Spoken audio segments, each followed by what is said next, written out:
ஆண்டவராகிய இயேசு கிறிஸ்துவின் நாமத்தில் உங்கள் யாவருக்கும் அன்பின் வாழ்த்துக்கள். ஐ லவ் பாஸ்டர் சேனல் வழியாக உங்களை சந்திப்பதில் மிகுந்த மகிழ்ச்சி அடைகிறேன். இந்த நாளில் கூட எங்கள் சேனலை தொடர்ந்து பாருங்கள்.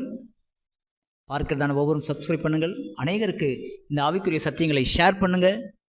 கர்த்தர் உங்களை ஒவ்வொரு ஆசீர்வதிப்பாராக. தேவனுடைய வார்த்தை சங்கீதம் 23 நாம் தியானிக்கப் போகிறோம். சங்கீதம் 23 கர்த்தர் என் மேய்ப்பராய் இருக்கிறார், நான் தாழ்ச்சி அடையேன் என்று சொல்லி சங்கீதக்காரன் ஆரம்பிக்கிறார். அப்போது கர்த்தர் எனக்கு மேய்ப்பர் என்று சொல்கிறார். அதோடு கூட என் கர்த்தர் என்று நான் என்ன செய்ய வேண்டும்? உரிமை கொண்டாட வேண்டும். ஒவ்வொரு நாளும் நமக்கு உரிமை இருக்கிறது. அவர் என்னுடைய கர்த்தர், அதனால் அவர் என்னை மேய்க்கிறார். நான் அவருடைய ஆடு, நான் அவர் பின்னே செல்வேன், நான் ஒருபோதும் குறைந்து போகவே மாட்டேன். தாழ்ச்சி அடையேன் என்று சொன்னால் குறைந்து போக மாட்டேன் என்று அர்த்தம். என் ஆவிக்குரியதான வாழ்க்கையில் நான் தேவனோடு கூட இணைந்திருக்கும் போது சர்வ வல்லவர், எல்லாவற்றையும் படைத்தவர், அவர் எனக்கு தகப்பனாக இருக்கிறார், மேய்ப்பனாக இருக்கிறார். எனக்கு என்ன குறை இருக்கிறது? எனக்கு குறைவுகளே வராது. நான் எப்போதும் ஆசீர்வாதமாகவே இருப்பேன். நான் ஒருபோதும் குறைவுகள் உள்ளவன் என்று சொல்லி யாருக்கும் சொல்ல முடியாத அளவுக்கு நிறைவானவனாய் நான் வாழ்வேன் என்று சொல்லி நான் என் வாயினால் அறிக்கையிட வேண்டும். நாம் அறிக்கையிட்டு பேச வேண்டும். ஐயோ, எனக்கு குறை இருக்குது, எனக்கு பிரச்சனை இருக்குது, எனக்கு கவலை இருக்குது, எனக்கு கண்ணீர் இருக்குது அப்படின்னு சொல்லி தேவ பிள்ளைகளே, பிறரிடத்திலே உங்கள் குறைகளை சொல்வீர்கள் என்று சொன்னால் உங்கள் குறைவுகள் மிகுதியாகி கொண்டே இருக்கும். ஆனால் தாவீது கர்த்தர் மேய்ப்பராய் இருக்கிறார், நான் தாழ்ச்சி அடையேன், ஒருபோதும் நான் குறைந்து போகவே மாட்டேன் என்று சொல்கிறார். நீங்களும் சொல்லி பாருங்க, நான் குறைந்து போகவே மாட்டேன், என் வாழ்க்கையில் குறைவுகளே வராது, நான் எப்போதும் நிறைவான வாழ்க்கை வாழ்கிறேன் என்று சொல்லி தேவ பிள்ளைகள் ஒவ்வொருவரும் நீங்கள் சொல்லும் பொழுது உங்கள் வாழ்க்கையில நிறைவுகள் வந்து கொண்டே இருக்கும். நீங்கள் ஆவிக்குரிய மண்டலங்களில் நீங்கள் வெற்றியுள்ள வாழ்க்கை வாழ தாவீது நமக்கு நல்ல ஆலோசனைகளை கற்றுத்தருகிறார். நான் குறைந்து போவதில்லை. ஒவ்வொரு நாளும் ஒரு 1000 முறை நீங்கள் இந்த வார்த்தைகளை பேசி பாருங்கள். நான் குறைந்து போகவே மாட்டேன்.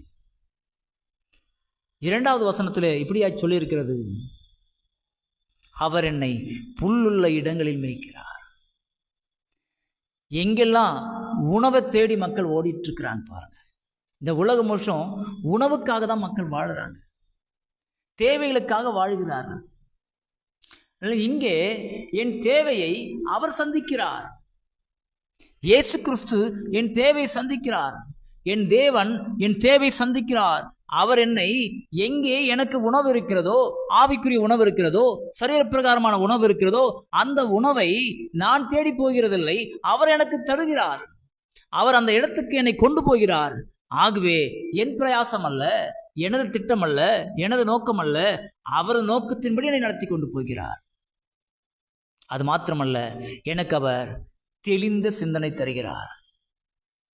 அவர் எனக்கு அமர்ந்த தண்ணீர் லண்டையில் என்னை கொண்டு போய் விடுகிறார். நான் குழப்பவாதி அல்ல, நான் குழம்பிக் கொண்டிருக்கிறவன் அல்ல, எனக்கு சிந்தனையில் பிரச்சனைகள் இல்லை, எனக்கு போராட்டங்கள் இல்லை. நான் எப்பொழுதும் நான் தெளிவான சிந்தனையோடு இருக்கும்படியாக தெளிவான சிந்தனை உள்ளதான இடத்திலே என்னை கொண்டு போய் விடுகிறார். எங்கே தெளிவான ஊழியக்காரர்கள் இருக்கிறார்களோ, எங்கே தெளிவான தேவ பிள்ளைகள் இருக்கிறார்களோ, தெளிவான திட்டங்களை வகுக்கிறார்களோ, அவளோடு கூட என்னை இணைக்கிறார். என் தேவனும் என்னோடு இணைந்திருக்கிறார். தெளிவான சிந்தனை உள்ளதான ஊழியர்களோடு கூடவும் என்னை இணைக்கிறார். ஆகவே எனக்கு குழப்பமற்றதான நிலைமையிலே நான் வாழ எனக்கு தேவன் உதவி செய்கிறார். நான் எந்த காரியங்களை எடுத்தாலும், எதை குறித்து நான் பேசினாலும் எனக்கு குழப்பங்கள் இருக்கிறதில்லை. வேத பகுதியை குறித்து நான் தியானித்தாலும் எனக்கு குழப்பங்கள் வருவதில்லை. அதனுடைய ஆழமான சத்தியங்களை அவர் எனக்கு சரியாய் சொல்லித் தருகிறார். ஆகவே நான் குழம்பி போகிறதில்லை. அல்லேலூயா. நீங்கள் யாரும் எந்த சூழ்நிலையும் யாருக்கும் ஆலோசனை கேட்டு குழம்பி போகாதீங்க. தேவனத்தில் கேளுங்கள். சரியான தேவ ஊழியர்களை உங்களுக்கு காண்பிப்பார். அவர்களோடு கூட இணைந்து தேவ வசனத்தை இன்னும் ஆழமாய் தியானிங்கள். அவர் அமர்ந்த தண்ணீர் லண்டையில் நம்மை கொண்டு போய் விடுவார். 3வது, ஆத்துமாவை குறித்து தாவீது பேசுகிறார். அவர் என் ஆத்துமாவை திட்டுகிறவர். ஆத்துமாக்கு தாங்க லாங் லைஃப். அந்த ஆத்துமா அநேகருடைய வாழ்க்கையில் சீரழிந்து கொண்டு இருக்கிறது. ஆத்மா கெட்டு போய் கொண்டு இருக்கிறது. அநேகர் தவறான பாதைகளில் போய்கொண்டு இருக்கிறார்கள். ஆத்மாவுக்கு ஆலோசனை தருகிறதான மக்கள் இல்லை. அப்போது ஆத்மாவை உருவாக்கினவர் ஆத்மாவிடத்தில் பேசும்படியாக நம்முடைய ஆத்மாவை தேவனுடைய ஆத்மாவிடத்தில் ஒப்படைக்கும் போது அவர் நம்முடைய ஆத்மாவை தேற்றுகிறவராக இருக்கிறார். அதற்கு ஆலோசனை தருகிறார். அதற்கு வசனங்களை உள்ளே கொண்டு போகிறார். சத்தியங்களை உள்ளே கொண்டு போகிறார். எல்லாவற்றையும் கொண்டு போய் ஆத்மாவை பலப்படுத்துகிறார். ஆத்மாவை திடப்படுத்துகிறார். பயமில்லாத ஆத்மாவாக, திடமான ஆத்மாவாக, தைரியமான ஆத்மாவாக, எல்லாவற்றையும் எதிர்த்து போராடி ஜெயிக்கக்கூடியதான ஆத்மாவாக, வல்லமுடைய ஆத்மாவாக ஆண்டவர் மாற்றி பலமுள்ளதாய் மாற்றுகிறார். பாருங்க, இந்த ஆத்மாவுக்கு ஆண்டவர் நீதியின் பாதையில் நடத்துகிறார். ஆத்மாவை தேற்றி ஆத்மாவை நீதியின் பாதையில், எது சரியோ அந்த சரியான பாதையில் நடத்துகிறார். அல்லேலூயா. அப்போ தேவஜனமே, நீதியின் பாதை எவை என்று சொல்லி நாம் சரியாக உணர்ந்து கொள்ள வேண்டும் என்று சொன்னால், ஆத்மாவுக்கு பயிற்சி கொடுக்கிறதான தேவனிடத்திலே நம்முடைய ஆத்மாவை கொடுப்போம் என்று சொன்னால், அந்த ஆத்மாவுக்கு சரியான பயிற்சி அவர் தருகிறார். பயிற்சி தந்து நீதியின் பாதை நடத்துகிறார். 4ஆம் வசனம் இப்படியா சொல்கிறது, நான் மரண இருளின் பள்ளத்தாக்கிலே நடந்தாலும் பொல்லாப்புக்கு பயப்படேன், தேவரீர் என்னோடு கூட இருக்கிறீர். அவர் நம் ஆத்மாவோடு கூட இருக்கிறார். டேஞ்சர் சோனுக்குள்ள நம்ம போயிட்டோம் அப்படின்னு சொல்லி நமக்கு எதிராக இருந்ததான மக்கள், நமக்கு எதிராக இருக்கிறதான சத்துரு பிசாசானவன் எல்லாம் நமக்கு எதிராக இருந்து, இவன் ஏதோ சிக்கலை மாட்டிக்கிட்டான், அழிஞ்சிருவான், முடிஞ்சிச்சு கதை அப்படிலாம் சொல்லிட்டு இருக்கும்போது, தேவ பிள்ளைகள் தேவனோடு கூட இருக்கும்போது என்ன செய்கிறார்? மரண இருளின் பள்ளத்தாக்கிலே நடந்தாலும் பொல்லாப்புக்கு பயப்படேன்.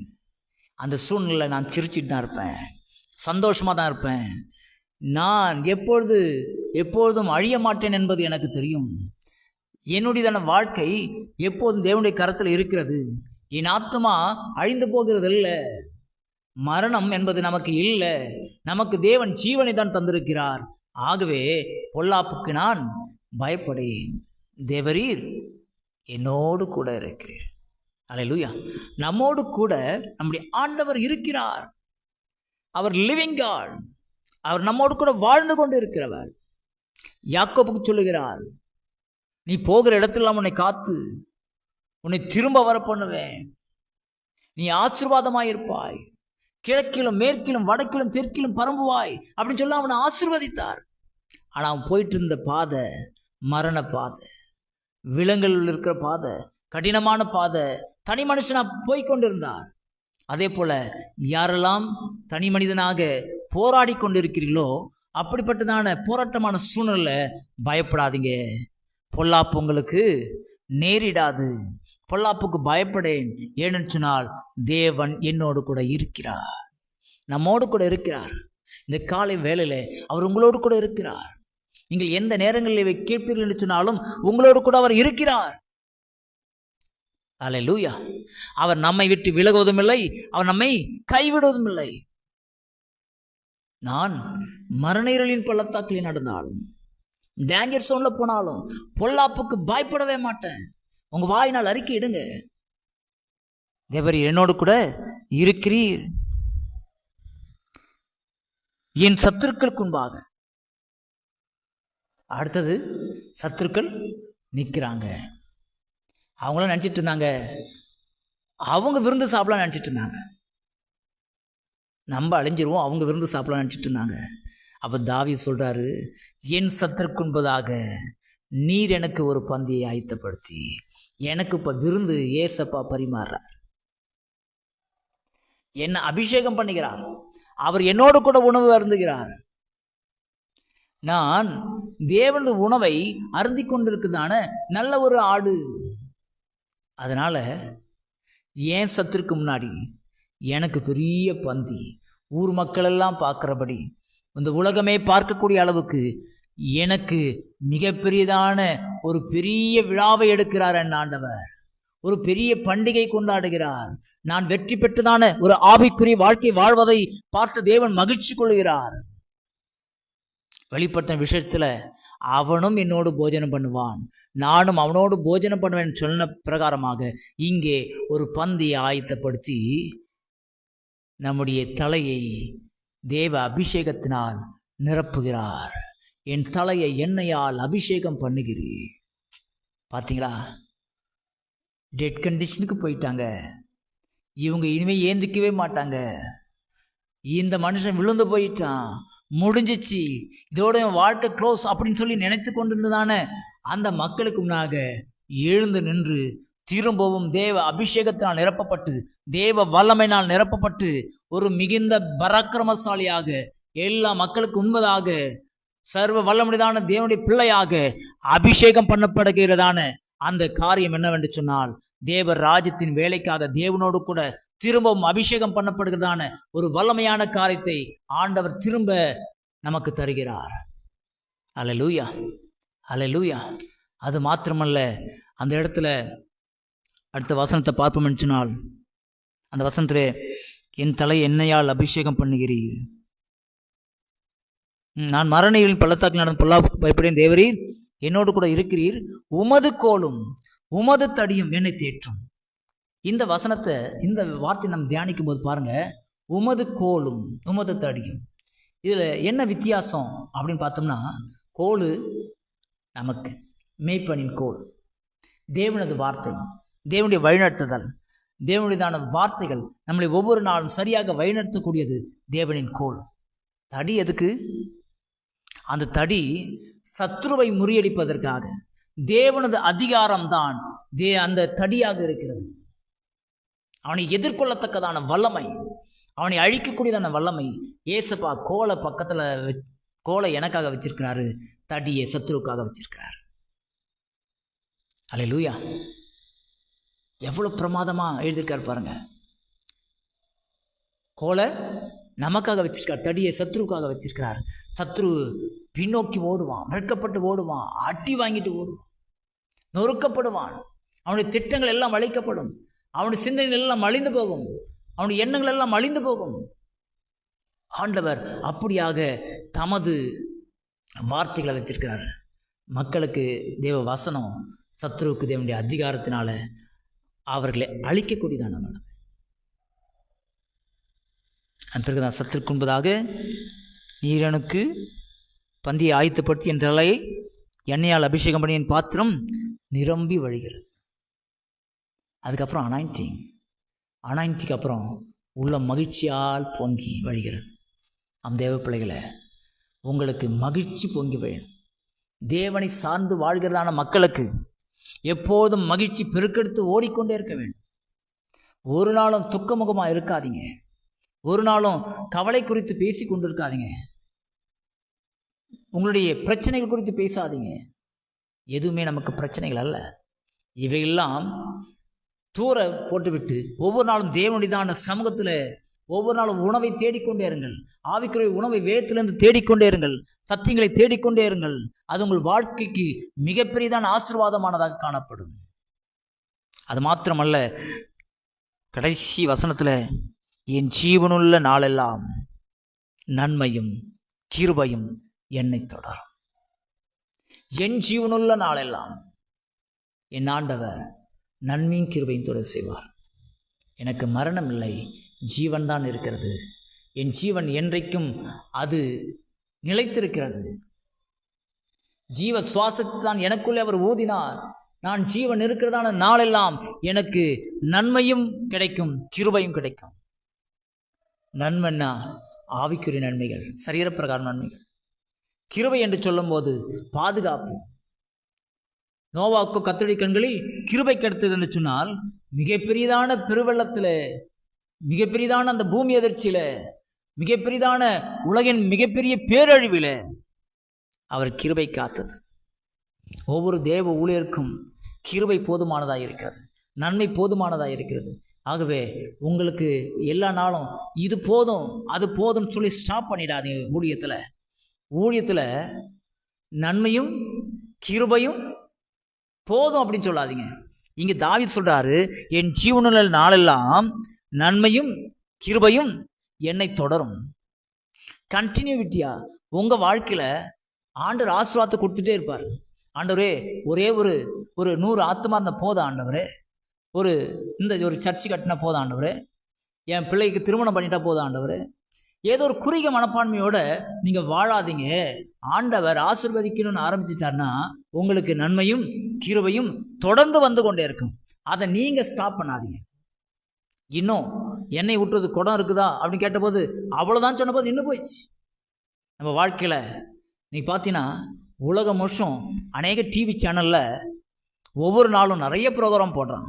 அந்த ப்ரோக்ராமில் கடைசியாக என்ன போடுறாங்க? தொடரும். அவங்க வாழ்க்கையில் என்ன தொடரும்? அங்கே நடந்த சண்டை தொடரும், அங்கே நடந்த கவலைகள் தொடரும், அங்கே நடந்த பிரச்சனைகள் தொடரும். எது தொடர்கிறதோ தொடரட்டும். ஆனால் இங்கே வேத வசனம் சொல்லியிருக்கிறது, நன்மையும் கிருபையும் என்னை தொடரும். தனிப்பட்ட நபருடைய வாழ்க்கையில் நன்மையும் கிருபையும் உங்கள் வாழ்க்கையில் தொடரும். அப்போ விசுவாசிட்டுருங்க, என்னை நிழலை போல நன்மையும் கிருபையும் தொடரும். என்னை நிழலை போல நன்மை கிருபை தொடர்ந்து வந்து கொண்டே இருக்கும். நான் இதற்காக பிரயாசப்பட்டு ஓட வேண்டியதில்லை. நான் இயேசுவின் பின்னே நல்ல ஆடுகளாய் நான் சென்று கொண்டிருக்கும் போது என் பின்னே நன்மை வந்து கொண்டே இருக்கும், கிருபையும் வந்து கொண்டே இருக்கும். இதுதான் தேவனின் ஆசீர்வாதம். நீங்கள் கேட்காமலே உங்கள் பின்ன நன்மையும் கிருபையும் வரும், பாதுகாப்பு வரும். நான் கர்த்தருடைய வீட்டிலே பரலோக ராஜ்யத்தில் நீடித்த நாட்களாய் நான் நிலைத்திருப்பேன். நம்பிக்கை, பரலோக ராஜ்யத்தை குறித்ததான நம்பிக்கை, திட நம்பிக்கை அந்த தாவீதுக்கு இருந்தது. உங்களுக்கு எனக்கு இந்த பூமியில் வாழ்வது மட்டும் வாழ்க்கை அல்ல, பரலோக ராஜ்யத்திலும் கடந்து சென்று நீடித்த நாட்கள் வாழ்வேன் என்கிறதான நிச்சயமும் நமக்கு இருக்கிறது. இந்த நிச்சயத்தினால்தான் நான் மிகுந்த சந்தோஷமாயிருக்கிறேன், மன தெளிவுள்ளவனாக இருக்கிறேன். நான் பொல்லாப்புக்கு பயப்படுகிறதில்லை. நான் எல்லா சூழ்நிலையும் தேவனை சார்ந்து வாழ்வதனாலே தேவன் என்னை அபிஷேகம் பண்ணுகிறார். தேவனுடையதான வழிநடத்தல் இருக்கிறது, சத்துருவை முறியடிக்கக்கூடியதான வல்லமை இருக்கிறது, எல்லாவற்றையும் எனக்கு தந்திருக்கிறார். இதற்கு மேல் நமக்கு என்ன வேண்டும்? எல்லா ஆசீர்வாதங்களும் ஆண்டவர் நிறைவாய் நமக்கு தந்திருக்கிறார். இந்த ஆசீர்வாதங்களை பிடித்து கொண்டு நாம் முன்னேறி செல்லும் பொழுது ஒவ்வொரு நாளும் வெற்றி நிச்சயம், வெற்றி நிச்சயம், வெற்றி நிச்சயம். ஆண்டவர் அப்படியாய் நம்மை வெற்றியுள்ள வாழ்க்கை வாழும்படியாக இயேசுவின் பின்னே செல்கிறதான ஆடுகளாக நம்மை பின்தொடர் செய்வாராக. கர்த்தர் தாமே உங்களை ஆசீர்வதிப்பாராக. ஆமேன், ஆமேன், ஆமேன். கேட்ட யாவரையும் தேவன் ஆசீர்வதிப்பாராக. God bless you.